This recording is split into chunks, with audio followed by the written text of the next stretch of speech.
They move it to Miller. JT Miller with a slap pass. Rebound off the outside and they score! It's Brock Besser. DK Metcalf, he's got it. Touchdown! Seahawks! Launches one. Deep left field and gone. Curry slammed on the brakes. Oh my goodness! Curry! Hello, everyone. Welcome back to another episode of Live for Sports. My name is Nathan, joined as always by my co-host, Mr. Joseph Augusti. Joseph, how are we doing today? Nathan, it's lovely. It's the first real day of the hockey season. I'm not counting the Prague games. I'm so excited. It's like Christmas morning and all the other holidays that all the other bunch of people celebrate. Thanksgiving, Hanukkah, however which way you swing. This is a great day. It sucks that the Canadian teams don't play on like opening night anymore. Because remember when it would be Montreal, Toronto. Montreal, Toronto, and then like either Vancouver, Edmonton, Vancouver, Calgary, or Calgary, Edmonton. Like it's just that was awesome. But now it's we had a wait day. But now yes, this time exciting. I'll accept it this time because it's Utah, and I guess they want to get Utah first out of the gate, and against Bedard. They're actually trying to market Bedard, which is kind of rare for the NHL. So I will accept it this time. Yeah, I agree. And then, Florida Boston rivalry renewed again. And then that Seattle St. Louis game might have been the most random official opening game you could have had. I believe St. Louis wrapped that up and won, right? Yeah, 3-2.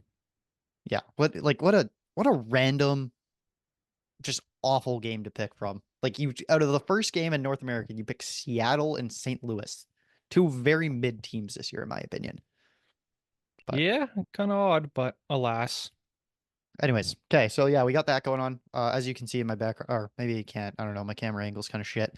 We got the Mets eating the Phillies 6-2 in the bottom of the 8th right now. Yeah, sadly that's over. Yeah, but like the game or the series? Game.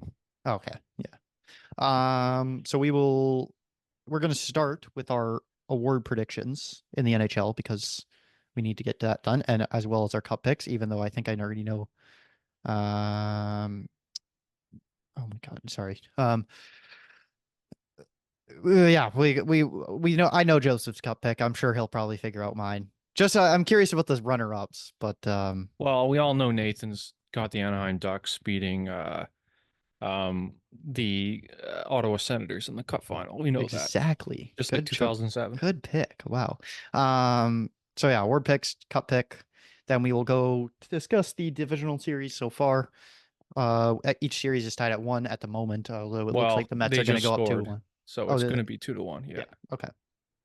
So the Mets are probably going to go up 2-1 in that series, and then of course the Dodgers Padres is a little later. And then after that we will talk about NFL Week 5 and probably more importantly Robert Salah being fired by the New York Jets this morning.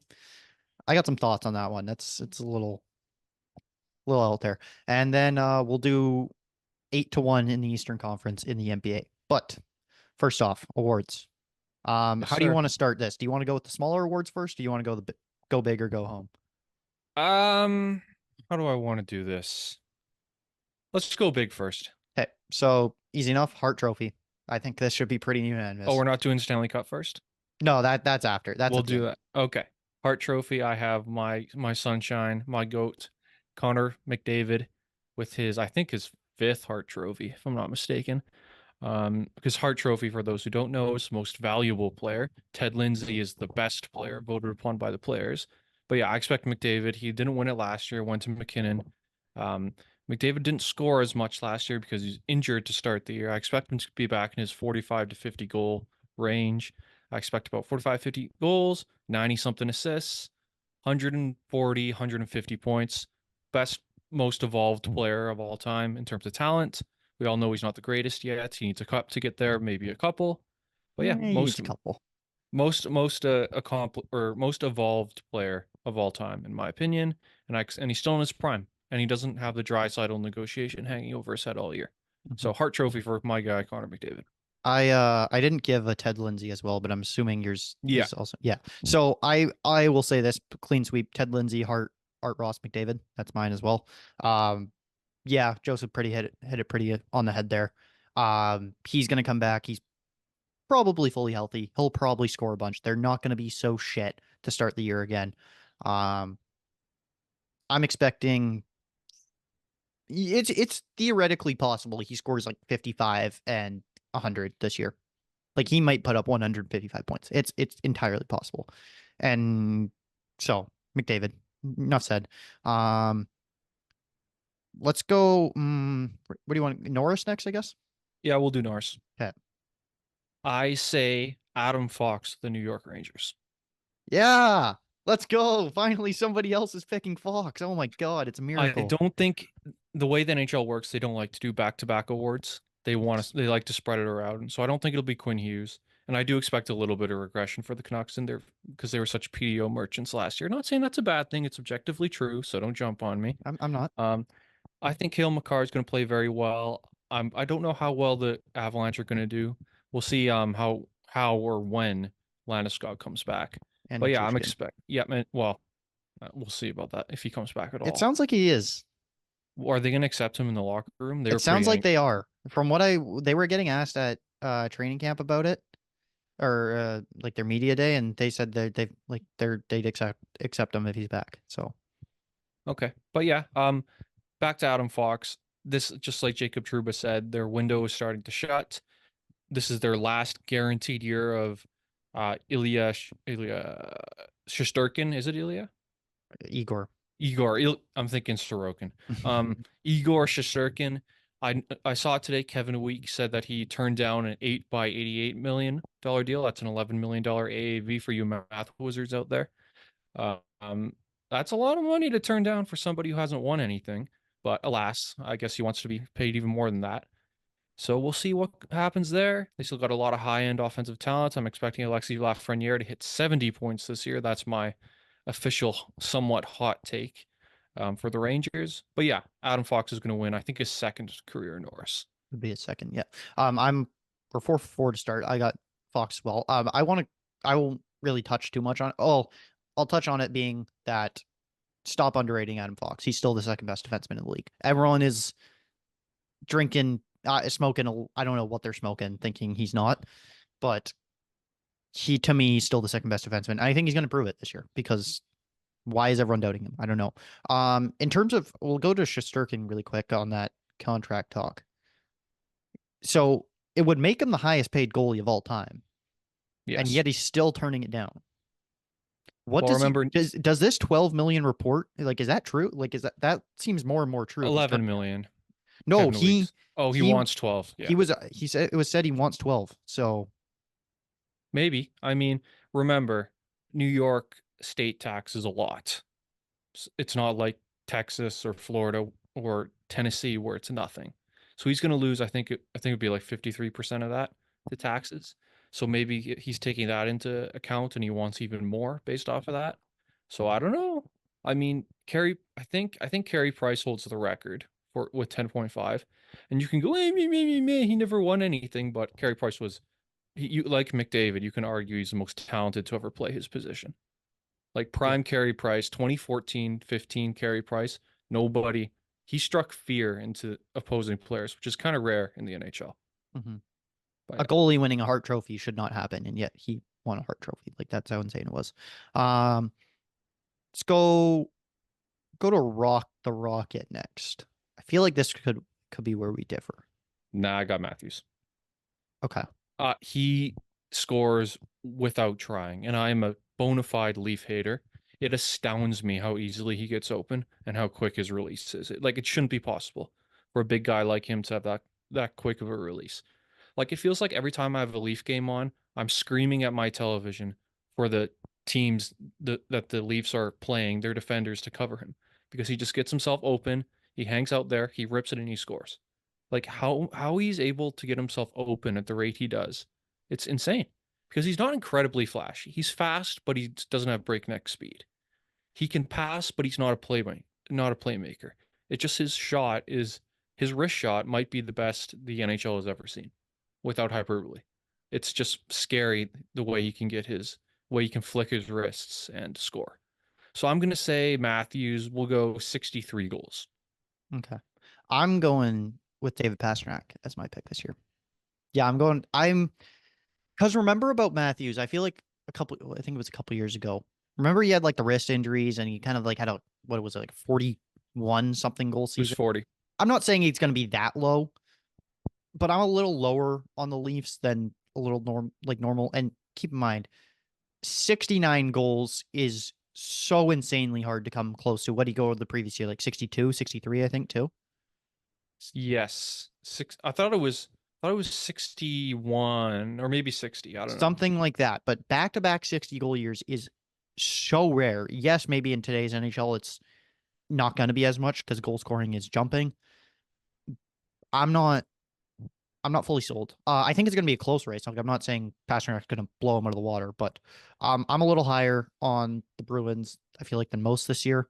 Um, I think Pasternak is playing with Lindholm now. I'm not saying Lindholm's like necessarily really good, but he is an upgrade over, I believe he was playing with Zaka mainly last year. He's definitely an upgrade over him. And you look at kind of what he did with Bergeron when he was there. I'm not saying Lindholm is Bergeron. Nobody is Bergeron, but he's in between Bergeron and Zach. I'm expecting a big year. Um, so yeah, he's my pick this year. I'm going a little off the board, but Okay. Uh, we will do. Let's go Vezina next. okay. I'm gonna say it's a hard one. Vezina, there's so many good goalies in the league that even though it's weird because the state of goaltending is like the talent may never be higher, but the consistency may never be lower, Yeah, if that makes any yeah. sense. No, I get you. But I think this year it's going to be Yusei Saros of the Nashville Predators. I think they made a lot of really nice additions, both in their forward core and their defense.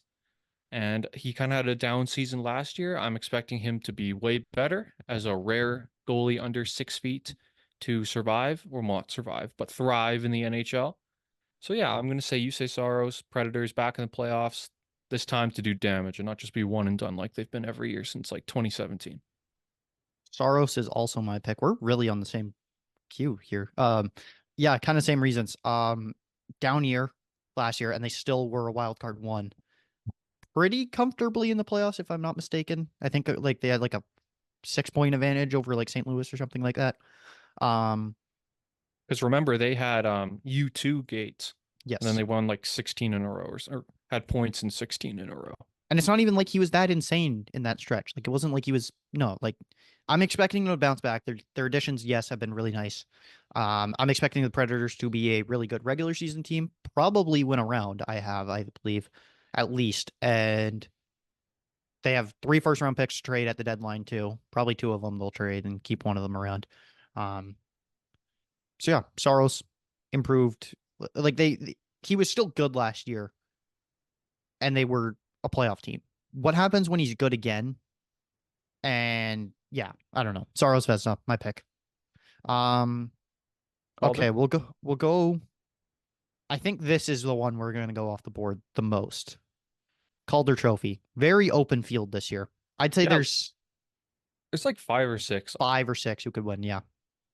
Okay, I kind of alluded to this in our little division previews, but I think it will be. Give me a drum roll, Nathan.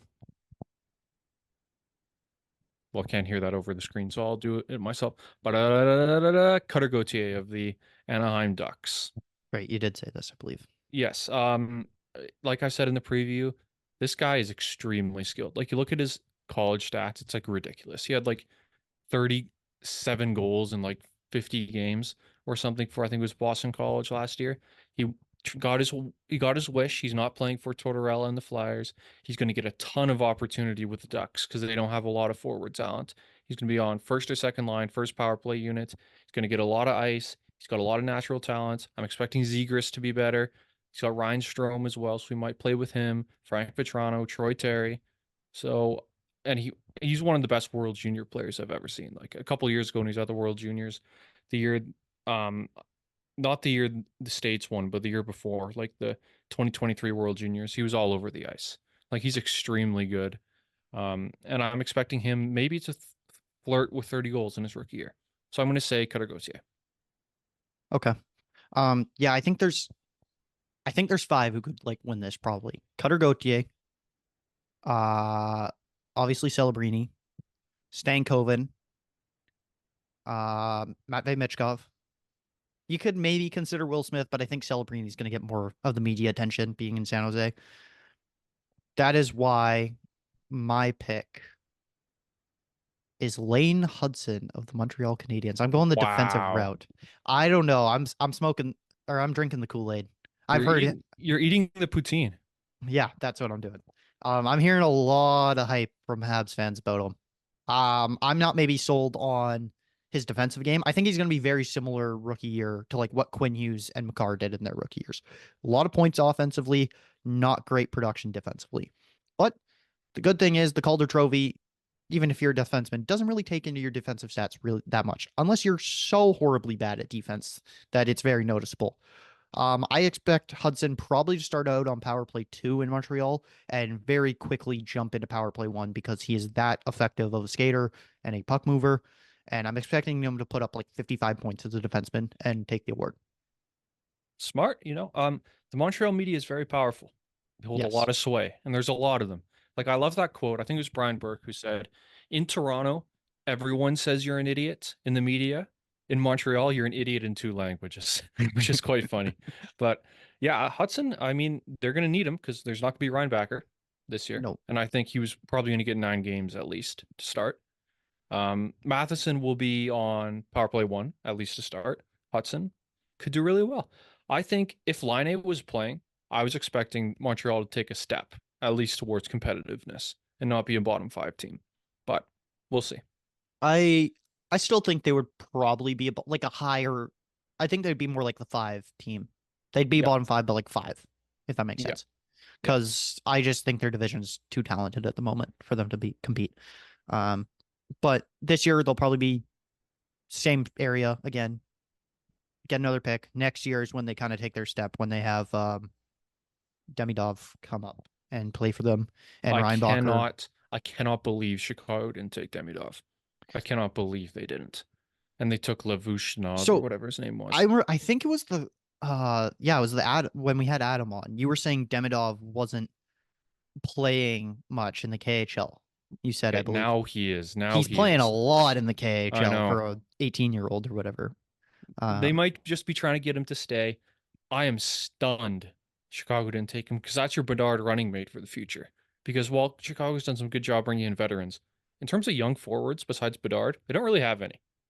Nazar, Oliver Moore, they're not. Yeah, I get what you mean. They're not elite. I think they can get that in the draft. They can get that in the draft this year. I don't know. Anyway, maybe. Who's in the draft this year? Like Higgins, Martone. Is this Rondell. Michael Misa? Is this Michael Misa this year? I believe. Yeah. Okay. There's like a good 4 guys right there you could go grab, and they're probably going to be one of the bottom 4 teams again. Oh, definitely. Definitely. Selke Trophy. The Selke Trophy. Probably the most overrated trophy in hockey because people don't know how to evaluate it. They just look at plus minus. Sure. Which I don't like. I don't like plus minus. So this used to just be the Bergeron Award, but now there's no more Bergeron. FYI, the Mets have officially won. Yeah, I know. I'm switching to hockey now. It was 2-1 Florida when I checked. But yes, Selke Trophy. This one's hard because there's so many good defensive centers in the league. So I'm going to go with someone who might be a little off the board. I don't know if, Nathan, this is someone you've considered. But I'm going to go with a player on the Carolina Hurricanes. His name is Sebastian Aho. Okay. He's I don't think I considered him much, but he's good. He's very good defensively, strong offensively. His plus minus is always good. Despite being pretty small, he does well in the face-off dot. Oh, Panthers goal. Short-handed. Reinhardt? That's horrible. Your favorite player? 4P Salo. Your favorite player? 4P Salo. I'm referring to Reinhardt as your favorite player, by the way. Silence, nerd. That was Kulak's fault. But yeah, Sebastian Aho. His first Selke Trophy. I'm sure he's gotten votes in the past, but he can score, he can defend, he can win face-offs. He's a good plus-minus guy. His team's going to be good, which is important because you never see a player on a bad team win this trophy.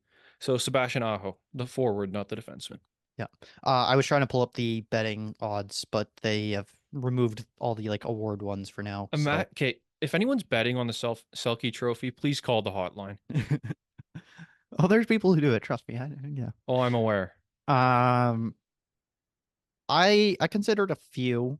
When I was looking at the odds, surprisingly, someone who was really low on the ranking, Anze Kopitar, didn't really understand it. He had like almost good enough odds where I wanted to place a little bit of money on him, but I did not because I don't bet on that shit for the most part, unless it's like a 25-cent bet on every parlay or on every award winner. I'm taking the favorite for the award this year, which I don't really like doing because I feel like this award is very similar to the most improved player, wherever like everyone will pick one player and then it's just not that player in the NBA. If you know what I mean? Like every year. Yes. Yes. It's Yeah. like, So Malik or not Malik Monk, De'Aaron Fox, most improved. Like, okay. Like we all knew he was gonna be good. I am rolling with Mr. recent Stanley Cup champion Alexander Barkov as my pick. But Fair enough. Fair enough. what do you not like about it? Standard. That is a standard pick. Yeah, I feel But like we'll accept it. I've been off the board though Yeah, in we'll other accept picks, it. so got to go with a little bit of a standard pick. Jack Adams Trophy.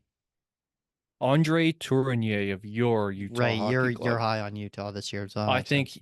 think Utah's going to be not elite. Like their ceiling is first round. Their ceiling is kind of like second year Seattle, where they might another goal. Oh, another goal. For Salo. Or Reese. For Salo. If you guys do not know, Joseph hates Jonas Corposalo. Not on a personal level. He just stinks. He's just bad. Yeah. But Sam anyway, Bennett again. God damn it, Florida. Why can't you guys just suck ever? I liked it Is- more when they is- wore the old jerseys and they stunk. So Florida's not going to get affected by the hurricane about to hit, though. No, because that's South Florida. And it's Southwest Florida. Yes. So think of the dash they're of they're like Florida. they're kind of like It's middle, Sunrise, which yeah. is like north of Miami. Yeah, it's like middle So on the east or side. I It's believe. Yeah. no, it's on the left side, which is west. It's going to be like Orlando and Tampa and Fort Lauderdale. So it's going to kill a whole bunch of retirees if they're too stupid to leave, which a lot of retirees are too stupid because they think like there's like a wing of Floridians who think that the Democrats are controlling the weather to kill them, and it's so funny. Like it's All hilarious. right, we're not getting political here. No, we're not. We're not. Yeah. We're not. But what was I saying? Tournier, Utah, Mormons. Let's go. I think they're gonna be really good. I think they're gonna be.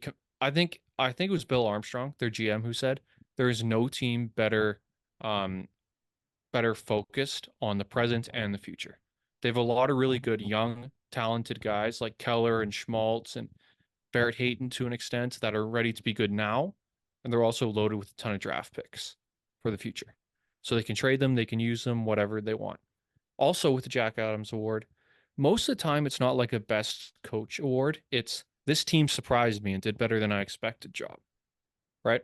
So some people expect Utah to be good. Some people expect them to have a tough year due to the relocation.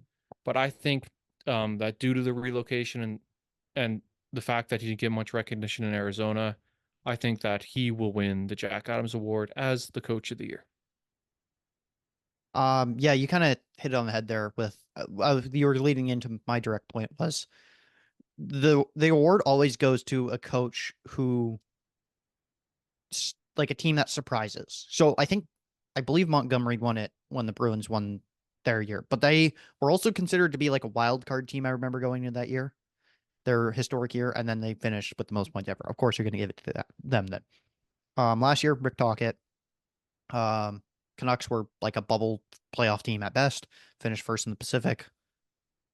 Definitely right choice.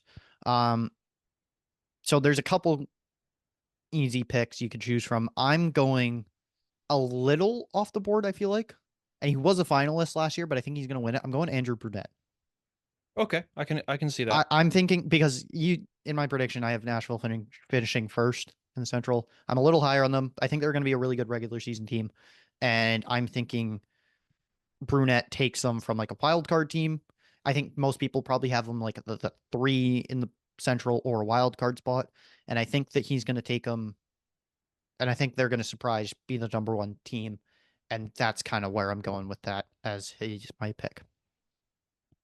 And then Jim Gregory Award. Now, keep in mind, this award can't be voted on until after the second round of the playoffs. So it's basically who you think is going. Which 4 GMs in the final four do you think is going to win the award? Like who makes the best moves? I don't know if you got a final four, but I don't really. The Jim Gregory Award. That's a GM award. yes. Admittedly, I didn't think about this one. So, but you are right. It is typically the final four guys. They usually vote because I think the other GMs vote on it. So they vote for their friends typically. Not going to say Edmonton because Stan Bowman didn't do most of their moves. And he won't get a lot of votes because he's just because no one likes him. yeah. Jim Nill always wins, so I'm not going to say him. Let's go with. This is a tough one, Nathan Maley. This is a tough one. Let's say who's the Rangers guy? What's his name again? Chris Drury. Chris Drury. Let's say Chris Drury. Okay. Call me biased. I'm going Patrick Alvin, but Yeah, I'll accept it. He had a pretty good offseason. yep. And if I'm as high on the Canucks as I am, and they get that far, then he'll be in the running, in my opinion. And he's gonna make some moves in the offseason or in the season. We know that. Just that's how Rutherford and Alvin operate. So, he's my pick. That wraps up the awards portion. I don't have anything else. I don't think we missed any. I don't really want to do Lady Bing because Lady Bing's a pretty meh award. Just give it to Marner and move on. Name it after Goudreau, but yeah, I think that should be the move. Okay, cup pick. You have Edmonton winning, I already know. And who do you have them beating? Yes, Nathan Maley. I do have Edmonton. And I read in a Sportsnet article today that Elliot Friedman picked Edmonton too, and he says he's going to pick them until they win. I read that. That might be me. That might end up just being me until like they you win. with the Bengals. Okay, don't even get me started, Nathan. Don't even get me started on that team. Might just have to take my bandwagoning to the Vikings and be a permanent Viking fan like I was when I was 15. Seahawks are just kidding. Alas. But yes, I do have Edmonton winning. And this time we are going to harken it back, Nathan, to the old 2009 Stanley Cup Finals. Nathan, what happened? I raised this point last podcast. Yeah, you did. But yes, it was Pittsburgh versus Detroit in 2008. Detroit won. A young Sidney Crosby and a young Evgeny Malkin and a young Chris Letang were like, darn, let's learn some lessons. And they came back the next year and they beat the same Detroit Panthers, Detroit Red Wings for the Stanley Cup Final in 2009, which is arguably one of the best Stanley Cup Finals of all time, at least in terms of what I watched. That was a sick series. But yes, history is going to repeat itself. Edmonton is going to play Florida again. This time they're going to learn the lessons. Florida is a little more depleted than they were last year, and Edmonton is going to win this series in 5 games. Oof. Carter McDavid, Conn Smythe, Stuart Skinner's going to play really well. Jeff Skinner's going to score a couple goals and be bad at defense. Victor Arvidsson's going to score goals and be good at defense. Zach Hyman's going to get a whole bunch of tap-ins. Ryan Nugent-Hopkins is going to be a very good 65 to 70-point player. Evan Bouchard's going to be a swashbuckler who gets burned on defense. Darnell Nurse is going to do some things.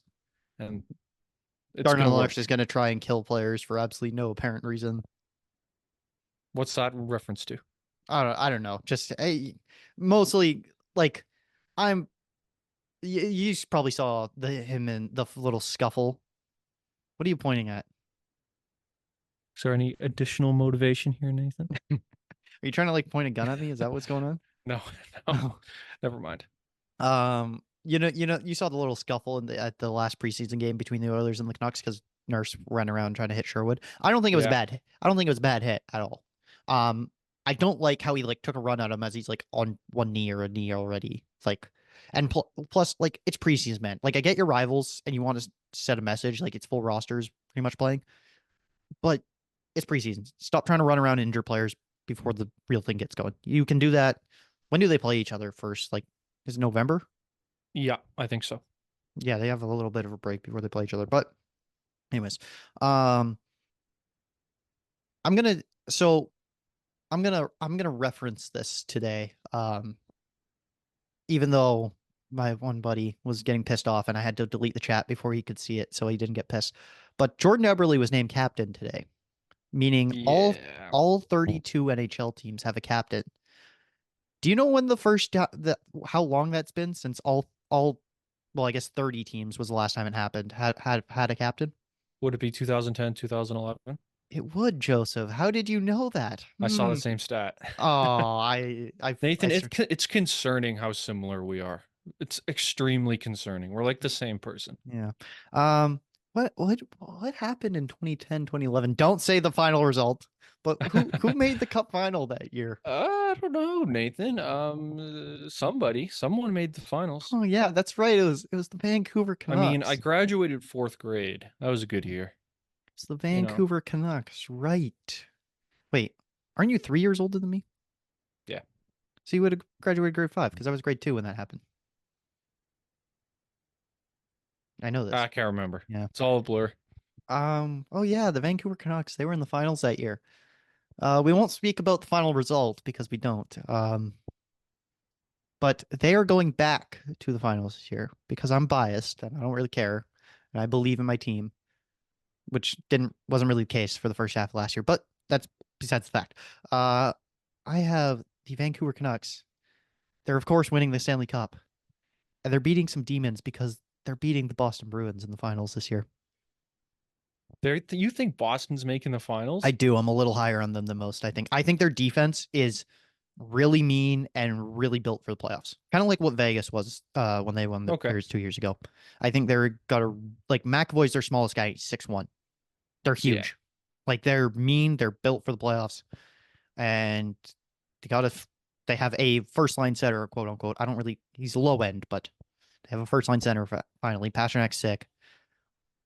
I think Swayman is going to be rough to start, but he'll figure it out come second half of the year, and they'll get hot. Who has been rough to start? Jonas Corposalo. Yeah.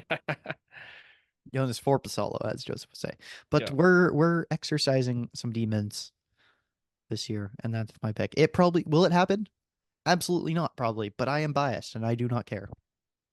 W Nathan, sticking to the guns. Vincent Desharnais, Conn Smythe. Yes, exactly. Yeah. He Game 7 overtime winner Vincent Desharnais, just like everyone predicts. Yeah, from his own blue line on a dump in.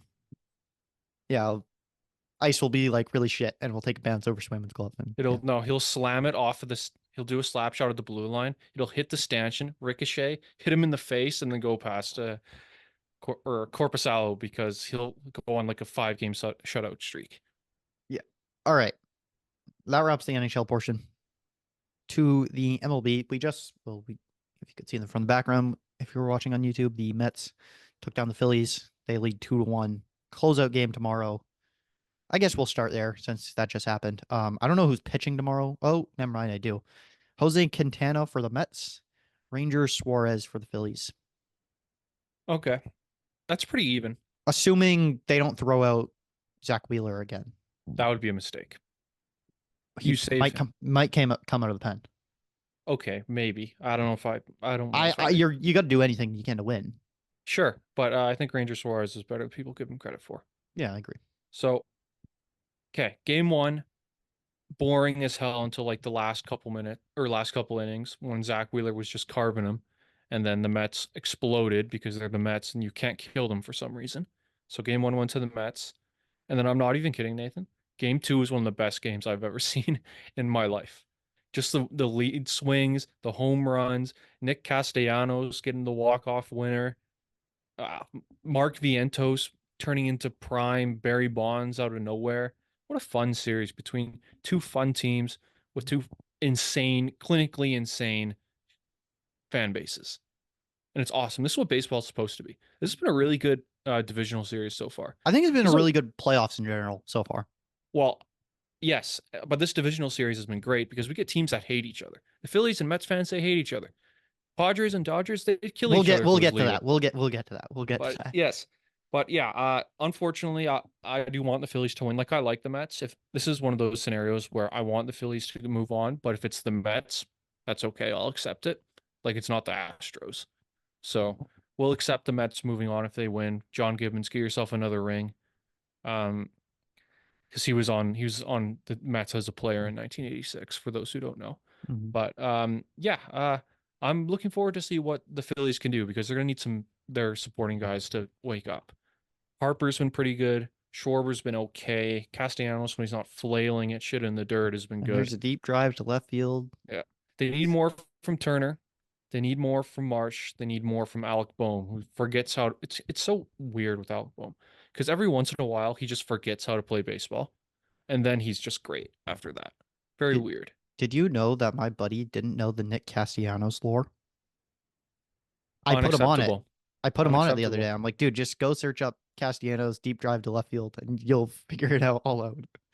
But yeah, so I hope the Mets can win, not just because, or not the Mets. I hope the Phillies can win, not just because I want them to win the series, but because I want to see a game 5 between these two teams. Because I think it would be in Philadelphia, if I'm not It would. mistaken.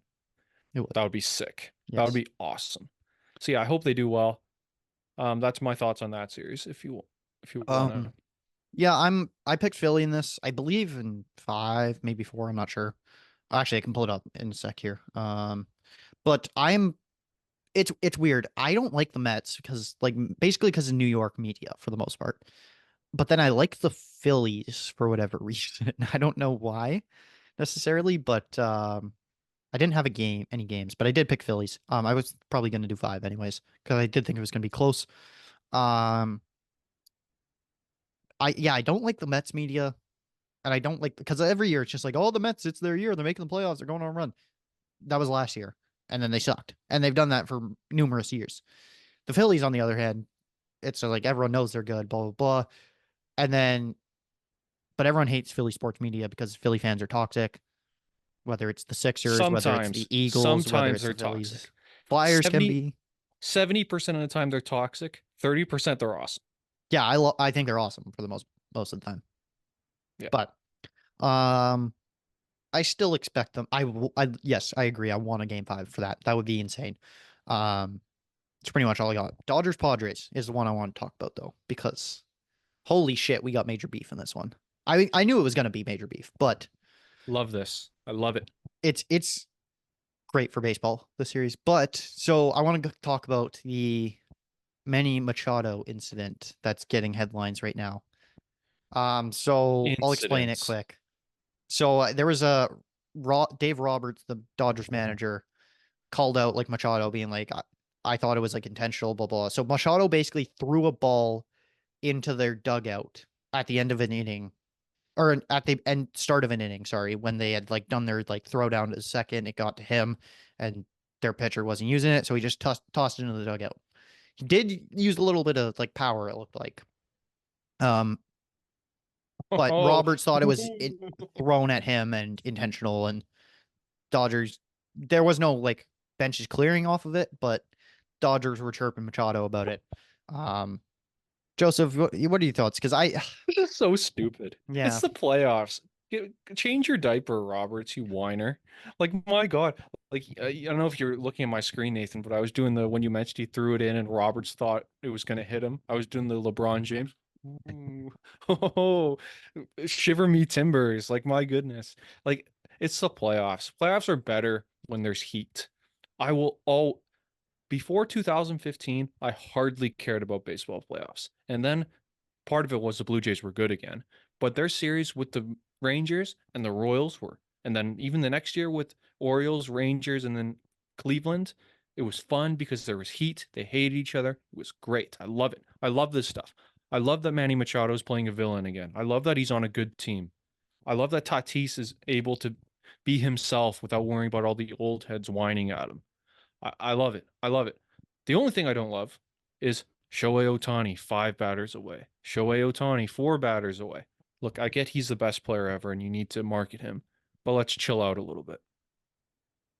Okay. But yeah, super fun series. I believe I picked the Dodgers in the series. I I'm did not. I'm very worried for the Dodgers in the series at the moment though, because well, Nathan, I'll let you get to your point here, but the pitching matchup tonight for the Dodgers is Walker Buehler, who's Okay. had a pretty lousy year. Coming off 5.30. Tommy John.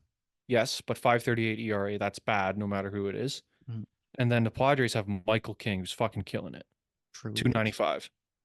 So, anyway. I'm worried about the Dodgers. They're known as October choke artists, and it's looking like they might choke again. Mookie Betts, holy shit, dude. I know you got a home run robbed off you in the first inning of last game. That was I think he's sick. like, what, 0 for 22 in his last couple at bats, in his last playoff at Yeah. bats?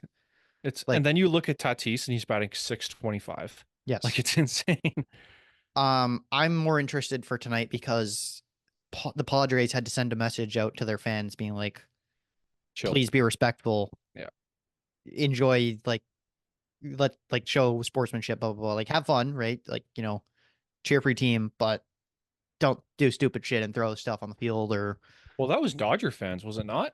yeah, but I know, oh yeah, I yeah, know, but I know you have to tell them no matter what.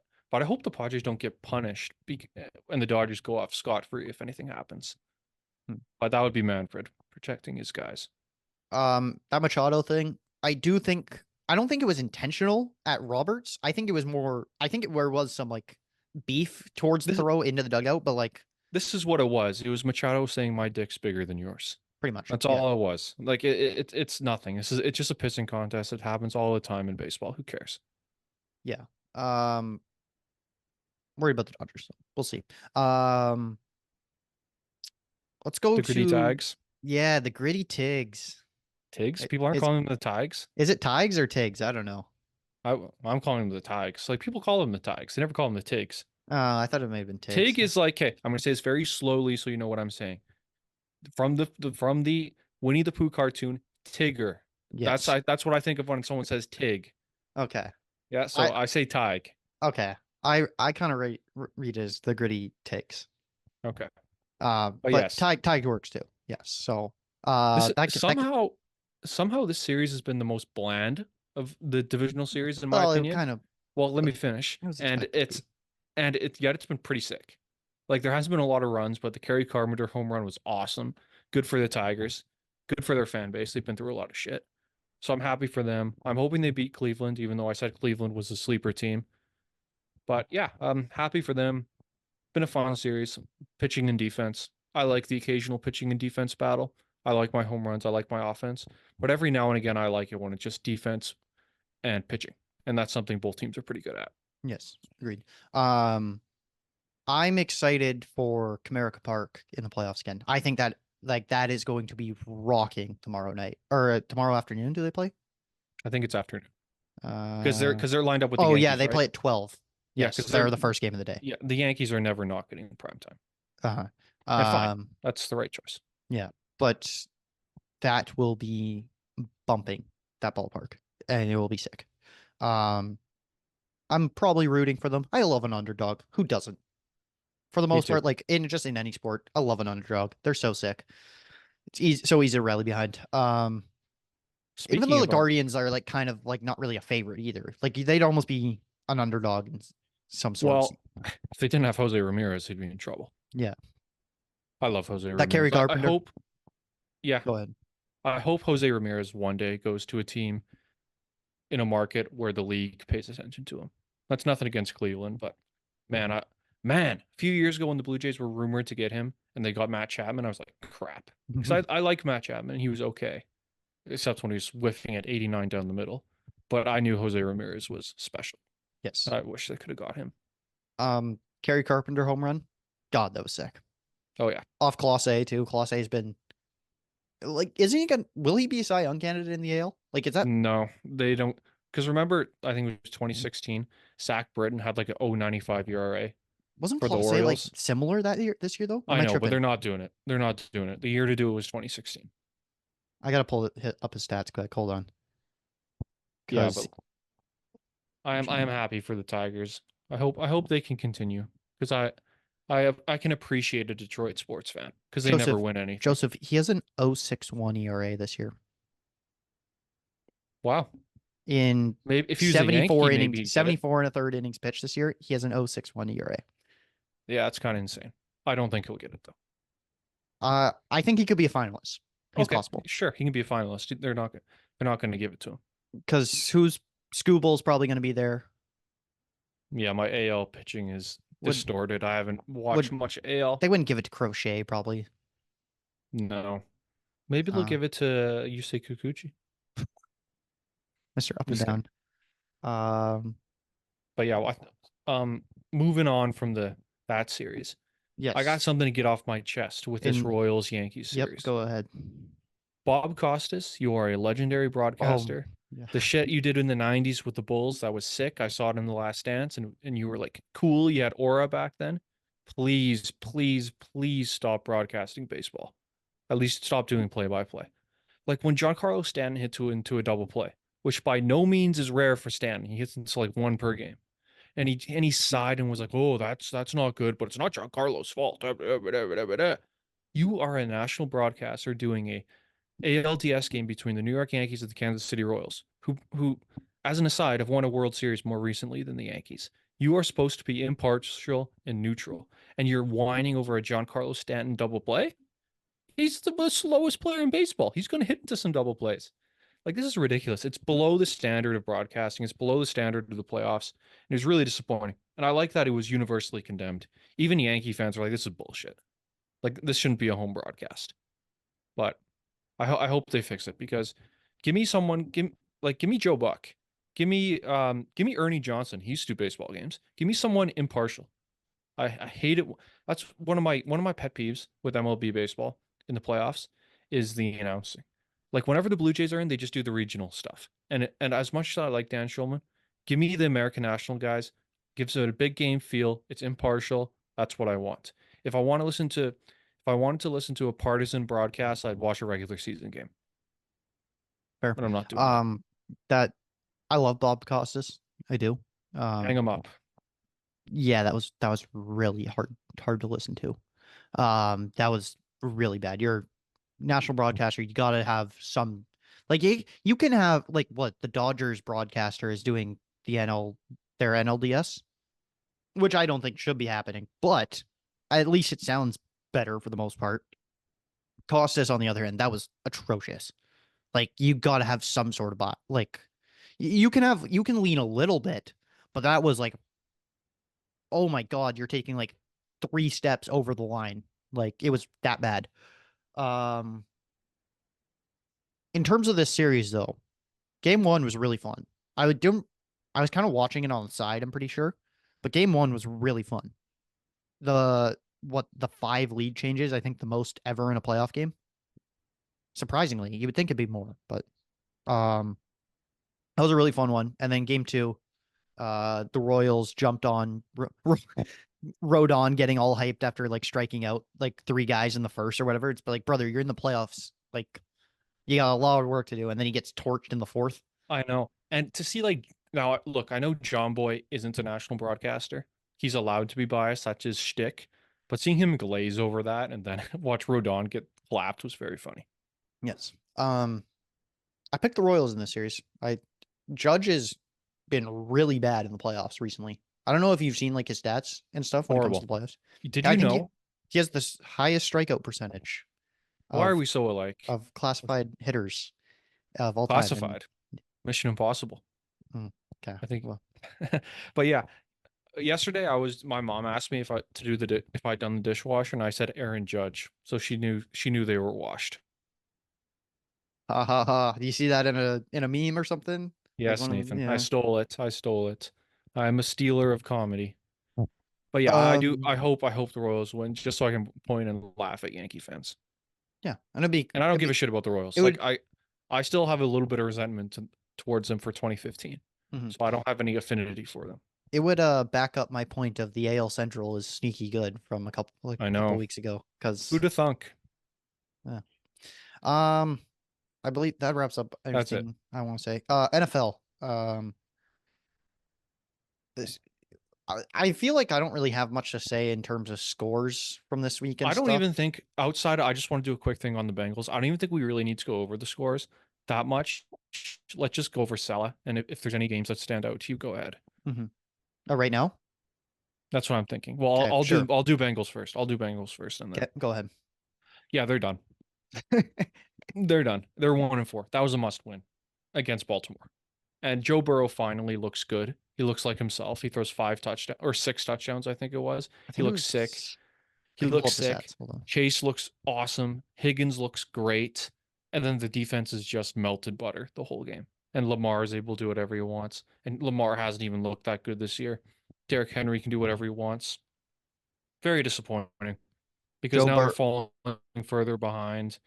I think Pittsburgh won, so that's bad for them. Cleveland's a joke, so they don't need to worry about Cleveland. But now there's 2 teams ahead of them in the division. and it's falling further behind. This was an easy stretch of schedule for them, and they're still 1-4.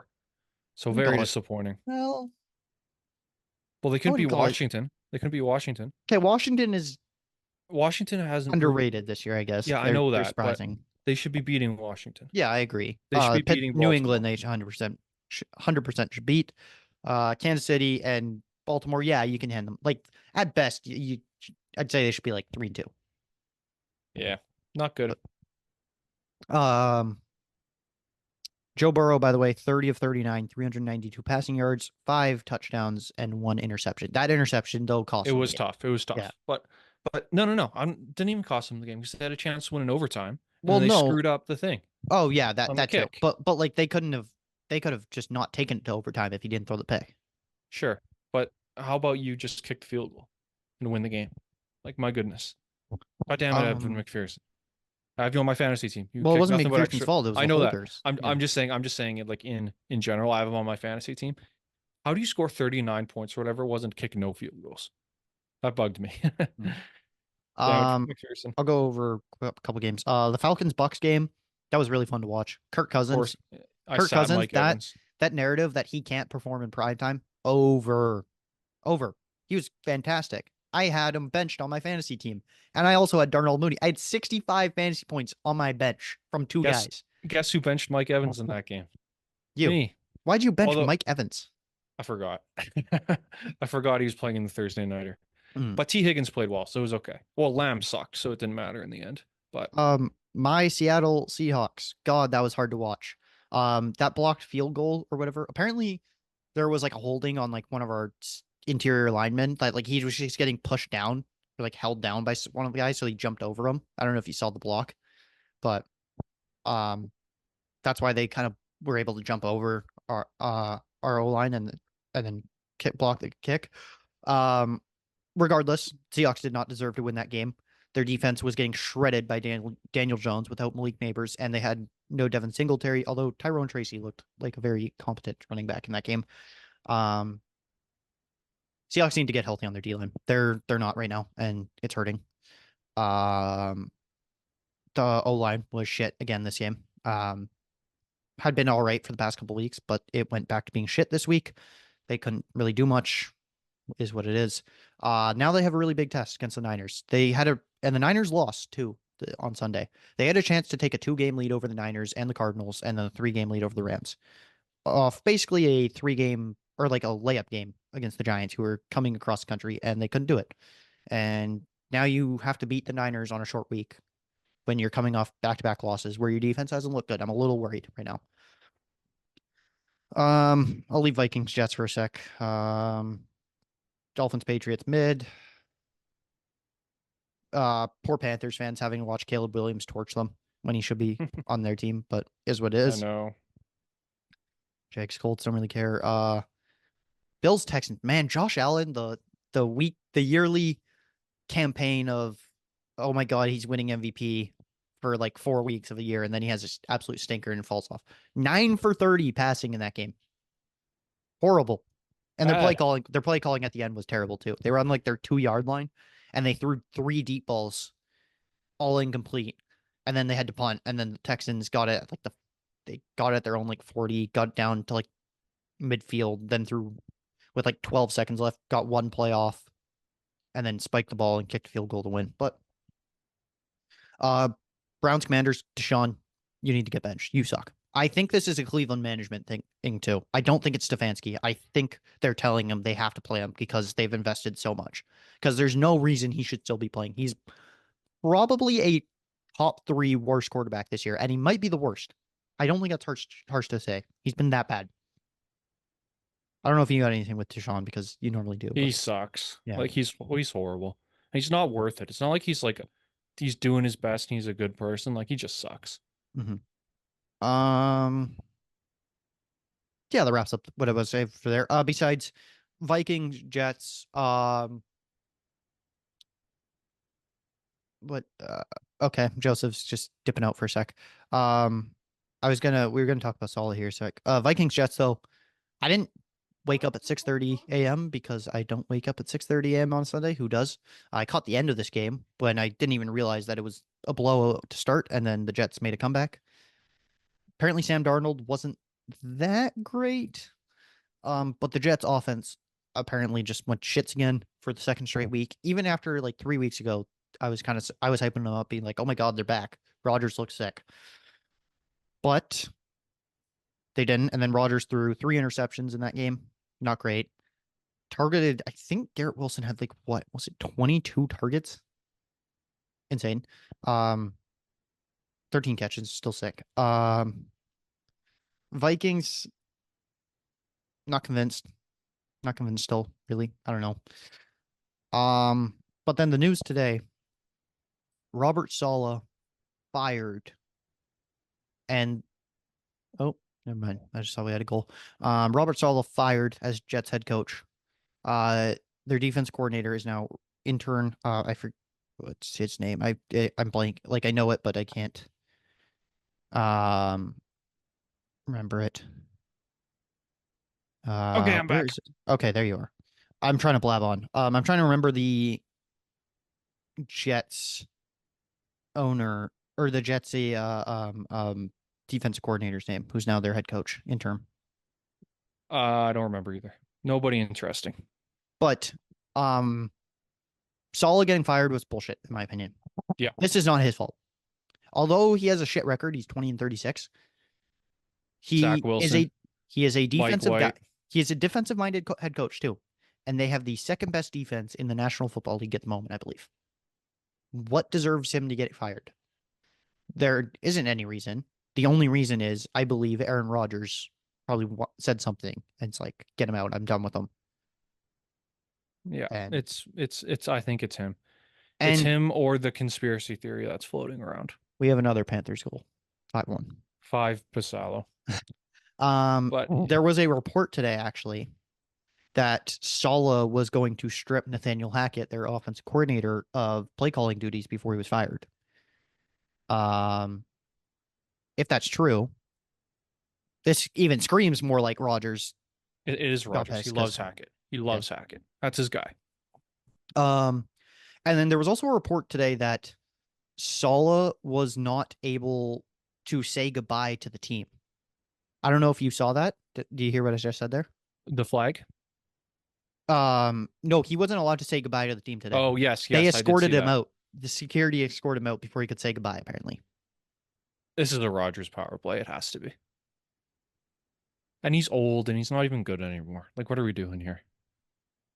Yeah. Like, this is crazy.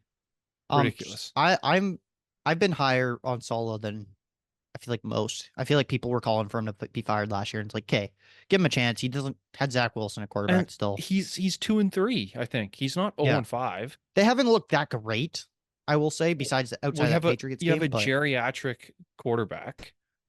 You have one receiver. Like, come on. This is a very desperate move to save probably a GM's job because he's the one who traded for Rodgers, and if Rodgers doesn't pan out and the team isn't good, he's getting canned. So that's what it screams to me. Does not deserve to get fired though, in my opinion. I think this just is an Aaron Rodgers cry for help. You know who scored for the Panthers? It was a Canuck legend. Jonah Gadjevich? Yes. Oh, what? I didn't realize he was playing tonight. I know. That's the point. Damn it, Pasalo. You're so bad. But yeah, that's all I have to say on Rodgers. I don't like him. I don't like him as a person. I don't like him as a quarterback. Obviously, he was great historically, but he's not good anymore. Like, what's with all this fuss? He can't run. His arm isn't what it used to be. Just let it go. He's like doing all this shit for a quarterback that's like a shitty person and not even that good anymore. Like, come on. Yeah. Yeah, that's all I got to say on it for the most part. Do you want to go to the NBA predictions now? Yeah. Okay, so we're continuing after our 15-9, starting at number 8, even though Later 10 and 9 make it to the playoffs. But anyways, number 8 for the Eastern Conference for Joseph. Yes, I have let me just pull it up because I have it ready because I'm a professional. I have the Miami Heat in 8th place. I do as well, weirdly. I don't know. I just don't believe in them. I don't think they have the depth. I think there's a And chance Jimmy's could see getting it. old. I think there's a chance we could see a Jimmy Butler trade. Maybe. There was rumors flying around last offseason about it, and I could see it. Possibly. 8th place. Him and Bam. Bam's still young, but he's not a number one. And Jimmy's getting old. Their chance was in 2020. That was their year. The bubble. 22. Their Ah, legacy. Yeah. Nah. Or 2023 it would have been. Yeah. Whenever they played the Nuggets. Yeah, But yeah, 2023. I don't believe. Number 7. Orlando Magic. Orlando Magic. Magic. Orlando Magic. Whoa. This is the last year where they're going to be just good. I think they're going to be excellent after this year. It's all coming. It's all coming. Jalen Suggs, Paolo Banchero, other players on the team.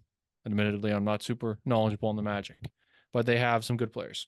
Okay. So You're a little lower on them, I feel like. So you slight step back because they were the 5th seed in the East last year, you're saying? Yeah. Okay. I got the Cleveland Cavaliers in my 7th seed. I don't know. I think I'm just higher on the other teams ahead than them. I still think they're good. I think there's just like the clear top 8, and they could really be ranked anywhere like in the 2 to 7 range. I think the 1 seed is pretty obvious, but not motivated by them necessarily this year coming in. No. So we'll see. Number 6. Cleveland for Okay. reasons above. I'm now at the point where with the NBA where I was never a big fan of play-in tournaments, and it kind of rewards mediocrity. I know I have Cleveland outside of the play-in tournament, but it feels like their ceiling is just being slightly above the play-in tournament and then never winning anything. And Donovan Mitchell, I'm pretty sure he's still there. He I can't remember if he re-signed or not, but he's been He did. always, yeah, he was kind of hedging on whether or not he was going to come back. That's not a championship team. They're far away from that. So win They- around and then get They need bounced. Mobley to take an offensive step, So and 6th they place. need a wing, and they should probably move Mobley back to his natural position of 5. But I would love to see like a Jared Allen for Brandon Ingram trade. I think that's a really good trade, both sides, but probably won't happen. My 6th seed is the Indiana Pacers. We'll see what a full year of Pascal Siakam looks like, and a hopefully healthy Tyrese Halliburton, because Joseph's fake crying at the moment about Siakam. Benedict Mathurin probably should take another step. Miles Turner still a very good shot blocking and stretch 5. But I'm kind of, I don't know, same kind of team. Nothing really changed much with them. I don't think they really made any big moves that I can recount. No. Uh, So yeah, Number 5. I have the Pacers. Okay. I'd like to see them do well, but I think they're still one more piece away from being a championship contender. I don't have a ton to say on them. I love Pascal. He's my guy. I wish he stayed, but he's too old to be part of the current window. Yeah. And the Raptors got killed in that trade, but what are you gonna do? Maybe Bruce Brown plays well and we can trade him. But that trade awful. I really hate that trade for a whole bunch of reasons. But win around maybe 2, Indiana. They're not championship contenders yet. Yeah, I got the Orlando Magic. Orlando Magic. Oh. And I really like the Contavious Caldwell Pope signing they did. Your mic disconnected. Yeah, I know. It just changed back. There you go. I don't know what happened there. Really like the KCP signing though. Oh, we have Bruins goal. I don't know. McAvoy. Oh, I've seen a lot of ESPN writers picking McAvoy for their Norris. I don't really like the pick. Me neither. But yeah, KCP. Like the problem with the Magic last year, they were a very good defensive team, but they couldn't shoot the ball to save their life. Now they bring in KCP, who not only can shoot the ball, but also still fits their defensive identity. So I'm expecting them to. They're finishing in the same spot as me because I just like the teams above them, but I think they're a more legit threat to win a round this year. Paulo Banchero might be. I don't think he was all NBA last year. He might be this year. Franz could be an all-star. Yeah, when he's not getting KO'd. Wendell Carter, serviceable center. I don't know. I'm liking the Magic this year. Yep, they're a team on I the don't up. think last year was a fluke. No, they're a team on the up and up. Yes. Although Okay. no, I found it interesting. Markelle Fultz is not signed by anyone right now. Oh, really? Yeah. Interesting, because he's, a good player. He's not first overall good. He's still a good player. Yeah, I don't think he's signed by anyone right now. So I don't think so either. But okay, so that would be number 4 for me. So I'm going to say the Bucks of Milwaukee. Good team, a lot of good players. I expect Lillard to be better with another year in that system. Um, who's their coach? The issue is Doc Rivers, a fraud. I can't stand him. To fire Adrian Griffin when he had such a good record, and then bring in Doc, who does his Doc things and his crappy coaching and his chokes. I don't think they can go anywhere with him. So 4th place. I got the City of Brotherly Love 76ers.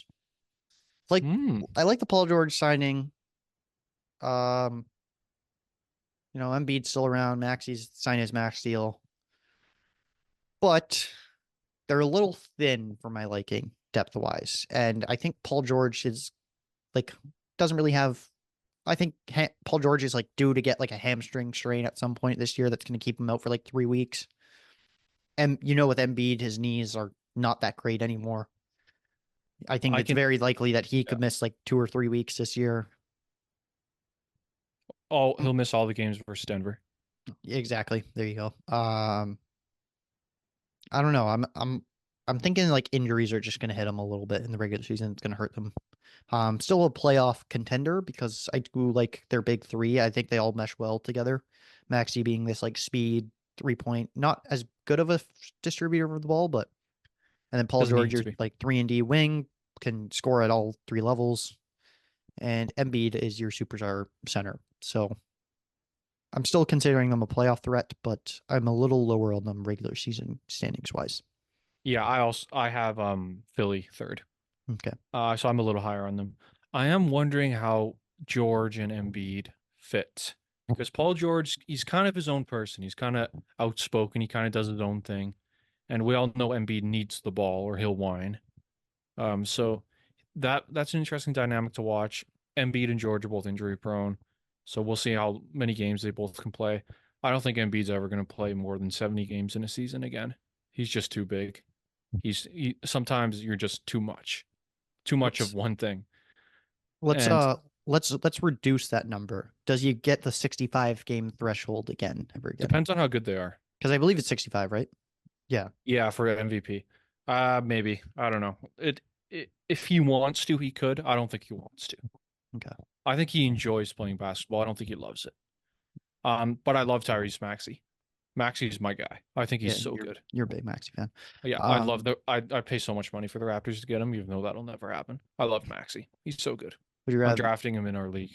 Maxey or Shai Gilgeous-Alexander? Well, Gilgeous is better. I just like Maxey. You like Maxey more than Shai? No. Okay. No. SGA is way better in every facet. I just And really he's Canadian, like Maxey. so Yeah, I just really like Maxey. okay. Hit your free throws though, Shai. I have the Milwaukee Bucks in 3rd, so we just flip-flop them. Aging roster. We'll see how long Giannis' longevity keeps up, because his play style doesn't seem to favor players like him. If that makes sense. How old is he? 29, 30 already? I think he'd be 30 by now. Yeah, he's getting up there quickly. We'll see how long he can keep this longevity up-wise. They still have He's Chris 29. Middleton. What? He's 29. He turns 30 in December. Gotcha. Lillard, I'm expecting a little bit of a bounce back because I do think, getting traded right before the season starts last year fucked him up a little bit. We'll see how he acclimates to the system. Full year for the team under Doc Rivers' system now, even though the Doc Rivers system sucks.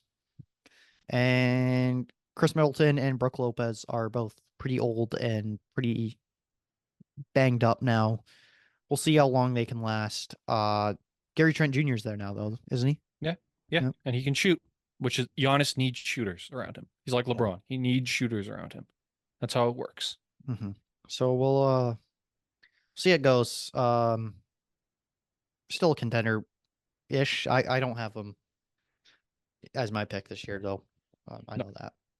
fair Number two. enough. New York. Yeah. Not much to say here. I love the town signing or trade for them. We know how good Brunson is. Josh Hart's really underrated. A lot of good players. Um, Wild fan base. It's crazy what a turnaround it's been in the last 5 years for the Knicks. Remember when they were excited about Frank Ntilikina, and now they're excited about Remember when they were Karl Anthony excited? Towns, Remember when they were excited about Tingus Bingus, no, who's the point guard that was on Dallas that they traded for? Dennis Smith Jr. Yes. Yeah, Frank Ntilikina, Dennis Smith Jr., Kevin Knox, Chris Stapps, and now they're good. And now they're going to be good for a while because they just plundered Minnesota for no reason. And good for I don't them. hate the trade. I do. I don't. I do. I think Knicks are championship contenders. I almost wish they push their chips in for a bigger asset than Bridges and Towns, in my opinion. I don't think you can get much better than that from what's on the market. Sure. But I almost wish they would have waited a little longer. Maybe. I can see them making the finals if Boston stumbles. Yeah, if Boston gets another injury or two. Yeah, so I I have can them, see it I as have well. them second. They were my Good second pick. pick as well. Boston, of course, number one. Yeah, like I just said, Boston should still be the favorite. They have the best, what is it, 7 players, I believe. Yeah. Brown, Tatum, Holiday, White, Horford, Porzingis, and I'm missing one. Am I not? Did you get? I was going to say Marcus Smart, but no. Brown, Tatum, Porzingis, Holiday, uh, White, um, Horford. Horford, I feel like there were 7 of them. Maybe it is Robert only Williams. 6. Robert Williams. Is he No, still he's there? gone. He's gone. I don't know. Wasn't on the team last year. Close enough. I feel like Grant Williams. No, I know no. he's gone. I know he's gone, but I don't know. Peyton There's Pritchard. Oh, Jesus Christ! No, I thought it was 7 of them, but maybe it was only 6. They got a good coach too. Yes, they do. Porzingis. He's probably gonna miss the start of the year. I don't know how long he'll be out for, but if they get like another injury or two, and then Porzingis, isn't really healthy come playoff time, that's where it gets scary for Boston. That's where I'm not as high on them, and I think the Knicks have the depth to beat them in a series if they get injured, and that's really all the playoffs is which team is the healthiest in the NBA, which team is the best that stays the healthiest. Yep, If that I makes agree. sense. I agree. Who can manage their injuries the best? So And yeah, so I think I have Boston first, obviously, as much as I hate that. One thing about Jason Tatum, I respect how good he is, but his personality is so off-putting to me. We did it! What are they going to say now? I'm on the bench at the Olympics. Boo-hoo! Well, yeah, they got Kevin Durant playing your position. They have LeBron. Like, they have Devin Booker. Like, made it all about him, even though they won, which bothered me a bit, but whatever. They're a great team. and then he had Jaylen Brown pissed that he didn't make the team, and then 3 of his teammates were there instead. That was funny. But yeah, this is probably the best chance at a repeat in a while, probably since Milwaukee. A couple years ago. I'd say Denver last year had a really good chance at it, but Yeah, they ran maybe. back basically the same team minus Bruce Brown. But the Bruce Brown loss proved to be key. Yeah. So Boston number 1. Yeah. Is that all we got? Or do we have Yeah. anything else on the agenda? I don't remember talking about anything else. I think we're good. Yeah. Welcome back to the hockey season, everybody. NBA's almost closed. Baseball's wrapping up. Football's in the full swing of things. What more can you want? Best month in the sports calendar. Yeah. Yeah. When you get everyone there. Yeah. What's the sports? What's that sports Equinox. Yeah. When there's a game from each Each of the 4. Yeah. That happened a couple times in April, right? Yes. Did it happen? It'll probably happen on Thursday. Nope. NBA won't be back yet. Oh yeah, that's right. That's right. It'll happen later in the month. Should, yeah. Yeah. But anyways, got this far. Thanks for listening. We'll catch you in the next episode. Peace out. Bye.